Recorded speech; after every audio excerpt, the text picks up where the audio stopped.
আমি তোমার ঠোঁটে কিস করব। কথাটা শুনে আমি রীতিমতো চেয়ারে বসে থেকে থতমত খেয়ে পড়ে যাই। কথাটা আমার এখনো হজম হয়নি।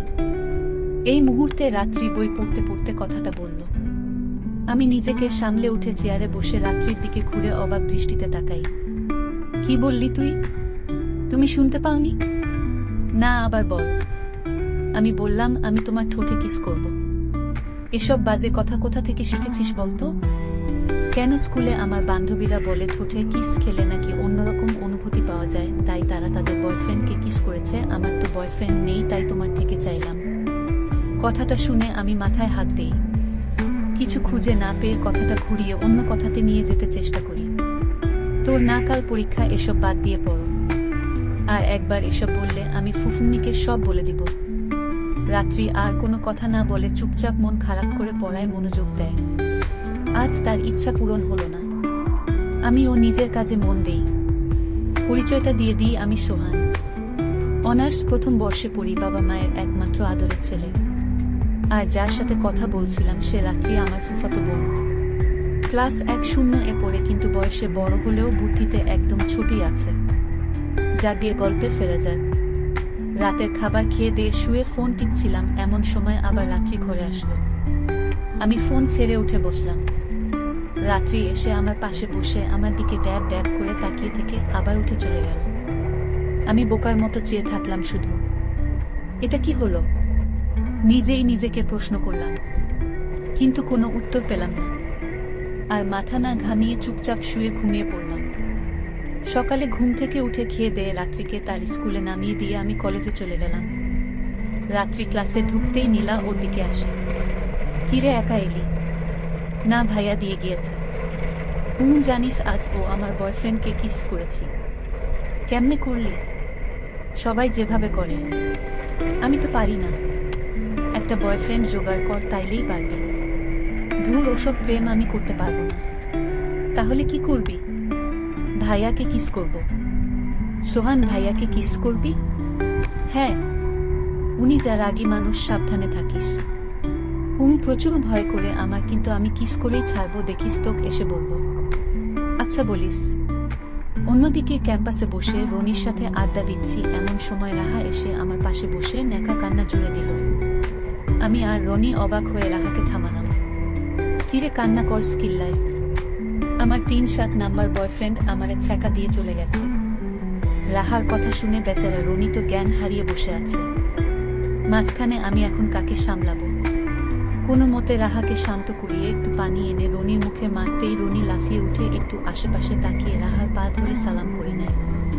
কুত্তা, আমারে সালাম কেন করলি? আমারে মাফ কইরা দে মা, আমি তোরে চিনবার পারি নাই। কেন?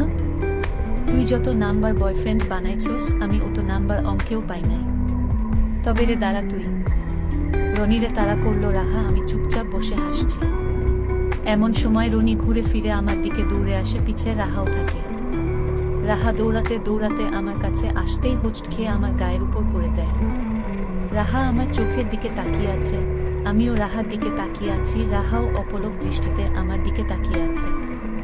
এমন সময় রনি সাইড থেকে একটু গলা ছেড়ে কাশি দিতেই দুজন ঠিক হয়ে উঠে বসি।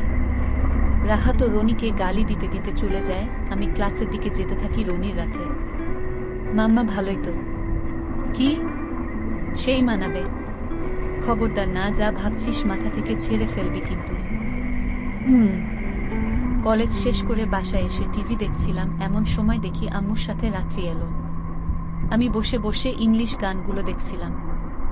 এমন সময় রাত্রি এসে আমার পাশে বসলো। আমি একটু নড়েচড়ে বসলাম, কেননা ওর হাব ভাব আমার ঠিক লাগছে না একদমই। আমি টিভি দেখে আর চোখে ওর দিকে তাকিয়ে দেখি ও আমার ঠোঁটের দিকে তাকিয়ে আছে। আমি আবার টিভিতে মনোযোগ দিলাম। হঠাৎ ইংরেজি গানে একটা কিস এর সিন আসতেই রাত্রি আরো মনোযোগ দিয়ে দেখতে লাগলো। আমি তাড়াহুড়ো করে উঠে টিভি বন্ধ করে রুমে এসে ঘুমিয়ে পড়লাম।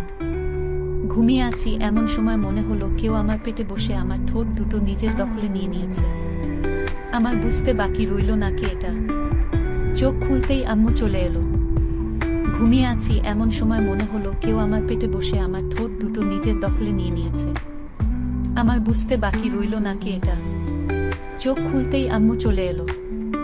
ভাগ্যিস আম্মু আসার একটু আগে রাত্রি আমায় ছেড়ে দেয়, নয়তো অবস্থা খারাপ হয়ে যেত।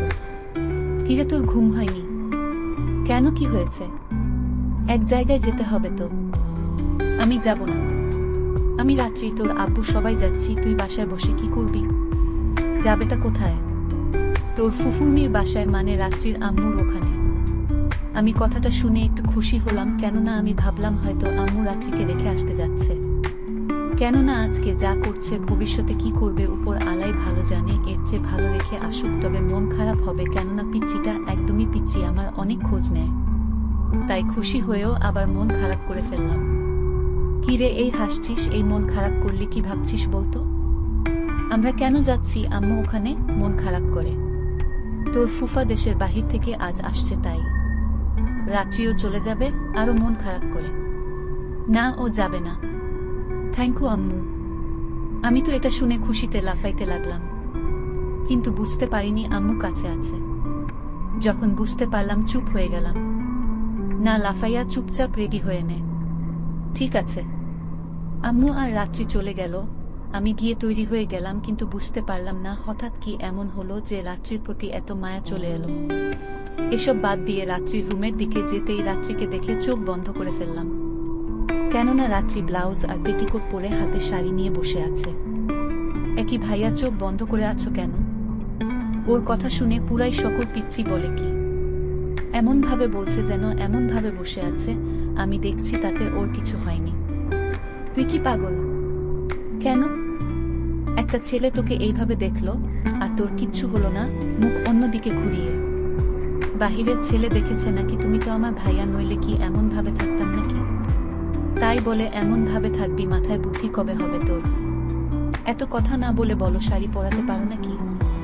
হ্যাঁ পারি। কি হয়েছে? আমারে পরায় দাও। কি ভাইয়া প্লিজ, আমি পারি না। আন্টিও কোথায় যেন গেছে, তাড়াতাড়ি দাও না। কি মুশকিল? একটু ভেবে তারপর চোখে গামছা বেঁধে রাত্রির নীল শাড়িটা পরাতে লাগলাম। যখন শাড়ি পরাতে রাত্রির লাগছিল, রাত্রি আমার ছোঁয়া পেয়ে কেঁপে কেঁপে উঠছিল। অনেক কষ্টে চোখে না দেখে শাড়ি পরিয়ে দিলাম। রাত্রি খুশি হয়ে আমার গালে একটা চুমু দিল মিষ্টি ভাইয়া বলে। আমি বের হয়ে গেলাম। সবাই বের হব এমন সময় রাত্রি আসলো। আমি তাকিয়ে একদম হা হয়ে আছি, একদম পিচ্চি পরীর মতো লাগছে। ডাগর ডাগর চোখে, গাঢ় কাজল ঠোঁটে, হালকা লাল লিপস্টিক, কানে ঝুমকো, হাতে কাচের চুড়ি, নীল শাড়ি, সব মিলিয়ে সত্যি অপরূপ লাগছিল। নিজেকে ঠিক করে চললাম ফুফুন্নির বাসায়। সেখান থেকে বেরিয়ে পরের দিন সেখান থেকেই কলেজে গেলাম, কেননা সবাই সেখানেই। ক্যাম্পাসে যেতেই দেখি রাহা বসে আছে একা। কিরে ছ্যাঁকাখোর, একা বসে কি করিস? বিড়ি আছে? তোর কি মনে হয় আমি বিড়িখোর? তো তোর কি মনে হয় আমি ছ্যাঁকাখোর? শালি কথা ধরিস কেন এত? তোর কি করব? আচ্ছা বাদ দে, রনি কই? হেতে নাকি আজ আসতে পারবো না?